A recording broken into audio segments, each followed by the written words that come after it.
Back students. Last video हमने की थी सैलरी और कमीशन टू पार्टनर्स। हम इंडिविजुअल अप्रोप्रिएशंस कर रहे थे। इलस्ट्रेशन 19 हम ऑलरेडी कर चुके हैं चैप्टर नंबर 1 की।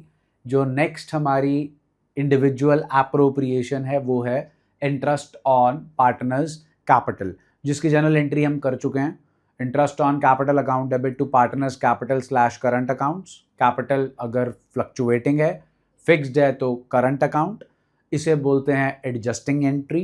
फिर हम इस अप्रोप्रिएशन को ट्रांसफर करते हैं profit and loss appropriation account में। उसकी एंट्री बनती है profit and loss appropriation account debit to interest on capital account.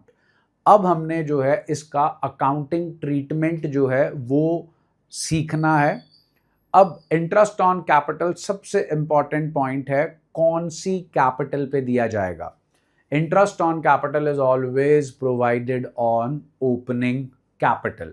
Opening capital means साल के पहले दिन की कैपिटल, बिकॉज वही वो पैसा है जो फर्म ने सारा साल यूज किया है। इसीलिए उसी पैसे के ऊपर फर्म जो है वो पार्टनर को देगी इंटरेस्ट ऑन कैपिटल। इसका ये मतलब नहीं है कि अगर ड्यूरिंग द ईयर पार्टनर ने एडिशनल कैपिटल इंट्रोड्यूस की है तो उसके ऊपर इंटरेस्ट नहीं मिलेगा। और अगर पार्टनर ने विड्रॉल ऑफ कैपिटल किया है तो उसके ऊपर उसका भी इफेक्ट पड़ेगा हमारे इंटरेस्ट ऑन कैपिटल के कैलकुलेशन पे। तो सबसे important point, interest on capital is always provided on opening capital. अगर additional capital during the year आ रही है तो जिस दिन वो आ रही है उस दिन से लेकर साल के आखिरी दिन तक उस कैपिटल के ऊपर इंटरेस्ट ऑन कैपिटल अलाउ होगा। छोटा सा एग्जांपल, जैसे 1 अप्रैल 2025 पार्टनर ए की कैपिटल है 10 लाख और 1 नवंबर 2025 पार्टनर ने 5 लाख की एडिशनल कैपिटल इंट्रोड्यूस की। Rate of interest on capital है 10% पर एनम। तो ध्यान दीजिए, 10 लाख के ऊपर फर्म मिस्टर ए को 10% पर एनम के हिसाब से 1 लाख रुपया इंटरेस्ट देगी और 5 लाख के ऊपर 10% 50,000 आता है। लेकिन ये 5 लाख इंट्रोड्यूस कब हुआ है? 1 नवंबर, दिसंबर, जैन, फेब, मार्च, 5 मंथ्स बने। 5 लाख का 10% 50,000 into 5/12, whatever the amount comes out, that will be the interest on capital for this 5 lakh rupees. We'll calculate both the interest and then we'll add them. That will be the total interest on capital which the firm should be providing to Mr.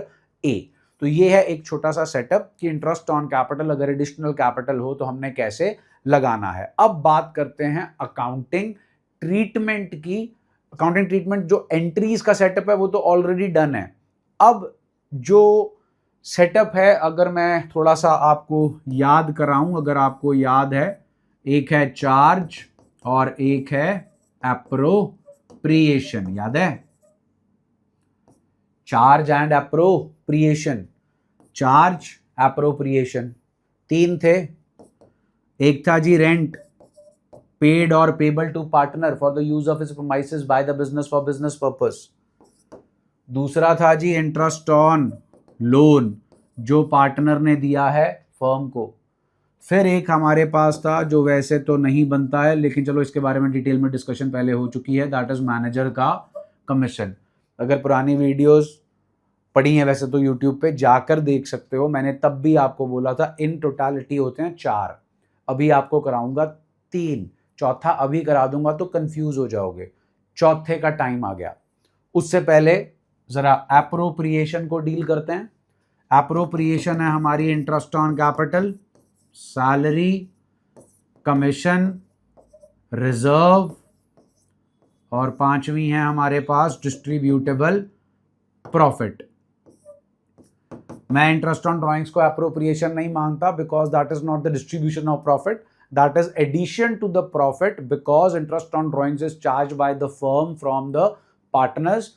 घर जो है वो उसका P&L appropriation जरूर है, because whatever give and take is taking place between the firm and the partner as a partner is having a separate place and the name of that place is profit and loss appropriation account.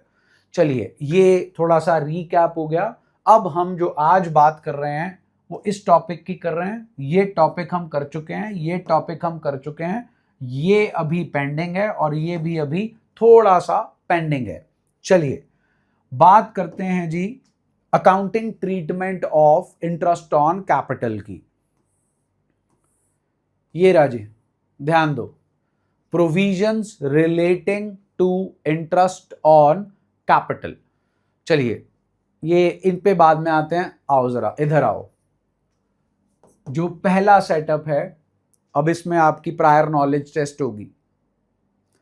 अगर question में partnership deed नहीं है या partnership deed है but it is silent regarding interest on capital कि भाई कितना देना है, so that's the first scene.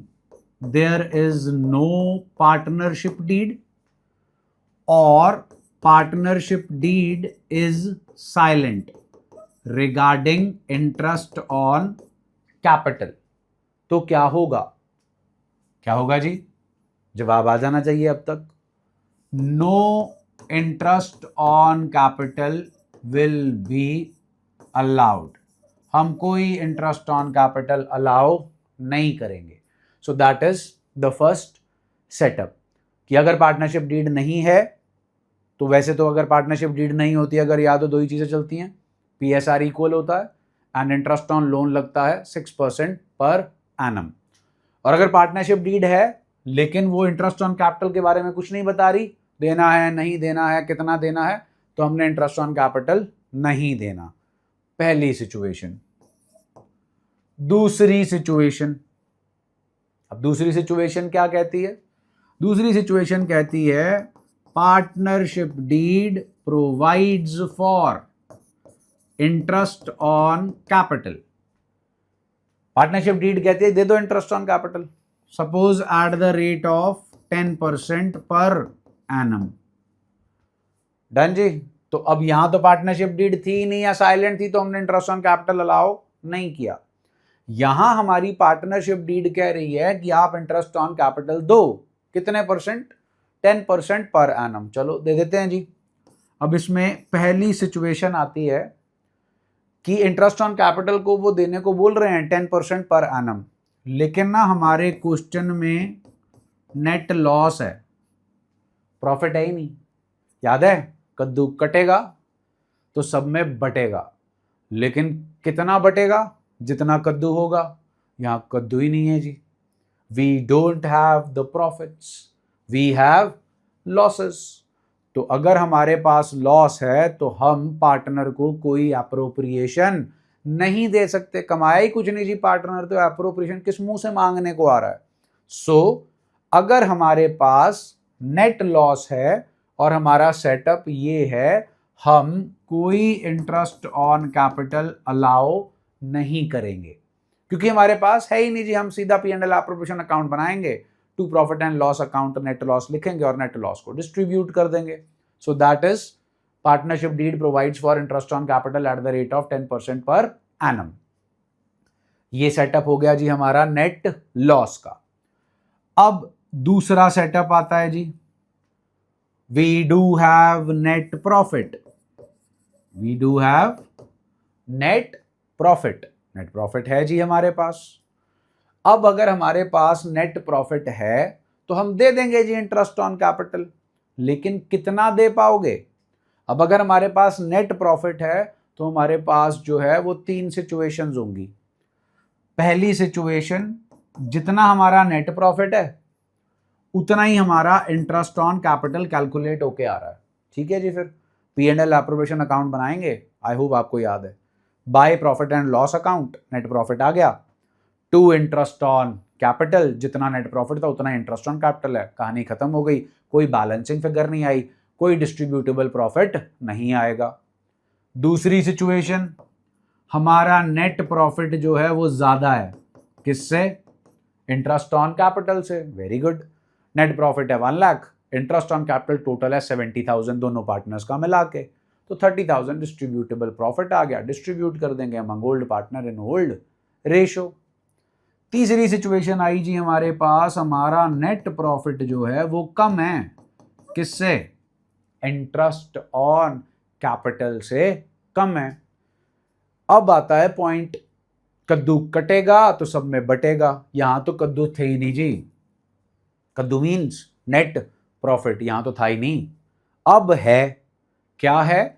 Net profit. अब जितना भी है, whatever is the size of the कद्दू, that is whatever is the net profit, we can only distribute that much.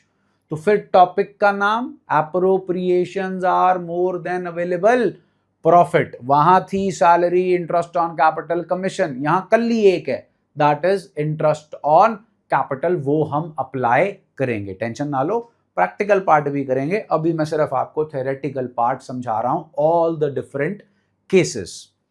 तो ये आ गया जी आपके पास तीसरा केस। हमारा सेटअप दोबारा से रिकैप दे दूं। पार्टनरशिप डीड कहती है इंटरेस्ट ऑन कैपिटल दे दो 10% पर एनम। हमारे क्वेश्चन में है नेट लॉस, नहीं दे सकते इंटरेस्ट ऑन कैपिटल। हमारे क्वेश्चन में है नेट प्रॉफिट, हम दे सकते हैं interest on capital, but that depends upon how much is our net profit. So there are only 3 possibilities. Our net profit is equal to interest on capital, more than interest on capital, or less than interest on capital.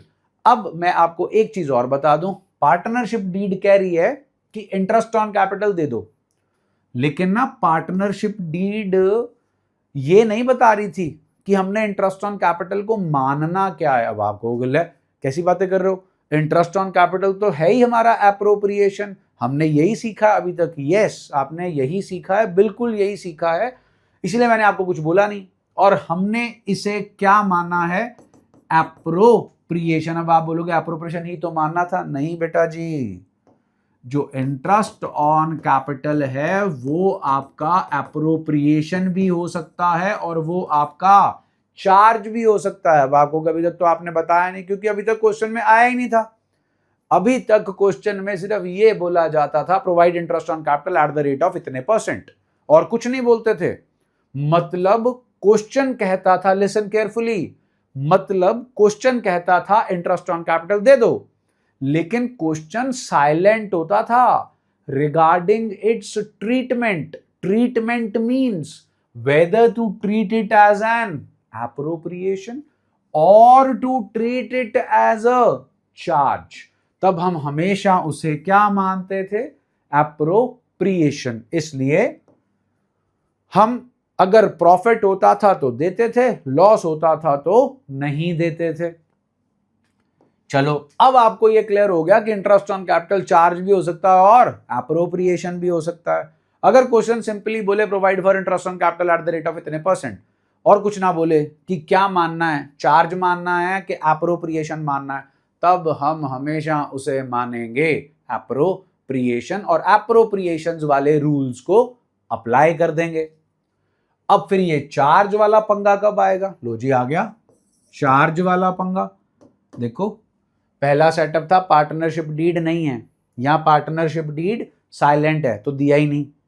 दूसरा setup था partnership deed कह रही है दे दो eight the rate of 10% per annum, तो फिर हमने उसे एप्रोप्रिएशन माना और एप्रोप्रिएशन वाले रूल लगा दिए। अब आता है तीसरा सेटअप, इंटरेस्ट ऑन कैपिटल को पार्टनरशिप डीड कह रही है कि इंटरेस्ट ऑन कैपिटल दो, provide for interest on capital at the rate of 10% per annum. अब कैसे पता चलेगा चार्ज है? वो क्लियर कट लिखा होगा, दो ही सिचुएशंस है। पहली, partnership provides for interest on capital and says to be treated as a charge. Clear cut. Partnership provides that interest on capital should be treated as a charge. अब इससे clear language नहीं हो सकती। तो अगर ये लाइन लिखी जा रही है partnership deed says to provide for interest on capital as a charge, तो ये आ गया जी to be treated as a charge. फिर उसके बाद बारी आई जी और क्या बोला जा सकता है, ध्यान से देखिएगा। पार्टनरशिप डीड, चलो पूरा ही लिख देता हूं जी मैं, partnership deed provides for interest on capital at the rate of 5% per annum even if it involves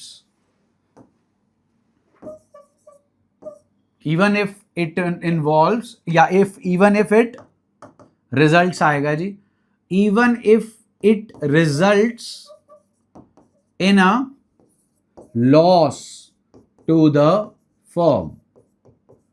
मतलब पार्टनरशिप डीड कह रही है इंटरेस्ट ऑन कैपिटल दो, खुले दिल से दो, जितना बोला है उतना दो। अगर इंटरेस्ट ऑन कैपिटल देते वक्त फर्म को लॉस भी हो जाए तो भी कोई परवाह नहीं। तो देखो यहां परवाह कर रहे थे हम, हमारा नेट प्रॉफिट जो था वो इंटरेस्ट ऑन कैपिटल से कम था, तब हमने रूल लगाया कद्दू कटेगा तो बटेगा, कितना बटेगा, जितना कद्दू होगा। means will provide interest on capital only to the extent of available profits। लेकिन वो छूट निकाल दी।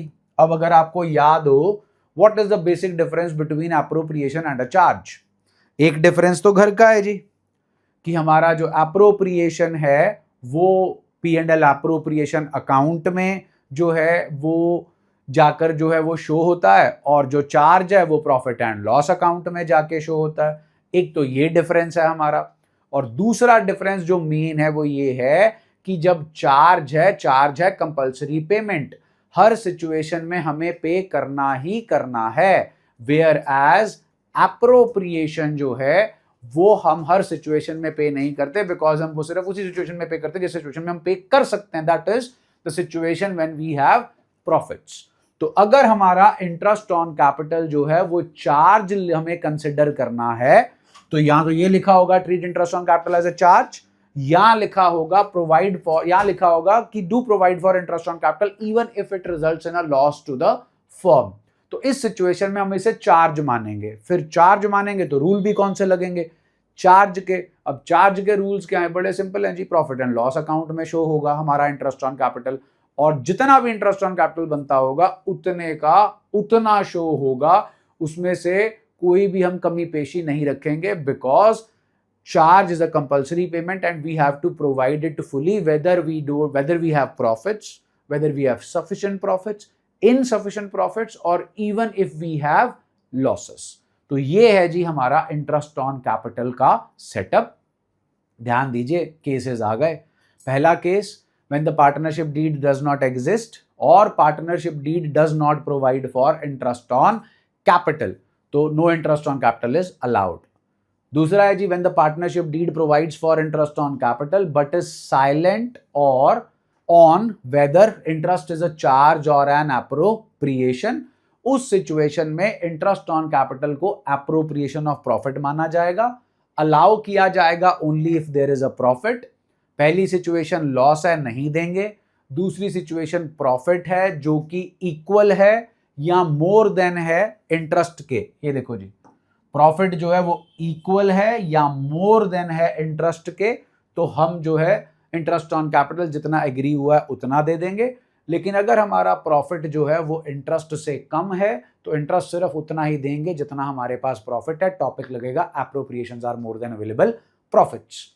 उसके बाद आता है जी when the partnership deed provide for interest on capital as a charge that is to be allowed whether there are profits और लॉसेस, तब हम इंटरेस्ट ऑन कैपिटल को देंगे, P&L अकाउंट में देंगे, और हर सिचुएशन में देंगे, चाहे हमारे पास प्रॉफिट्स हैं, सफिशिएंट हैं, इनसफिशिएंट हैं, या चाहे हमारे पास लॉसेस भी हैं। तो ये है बेटा जी आपका theoretical setup for this adjustment, for this appropriation, that is interest on partners capital.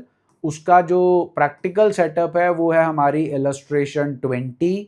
Illustration 20 के बाद आता है जी हमारे पास illustration 21 and then we do have illustration 22।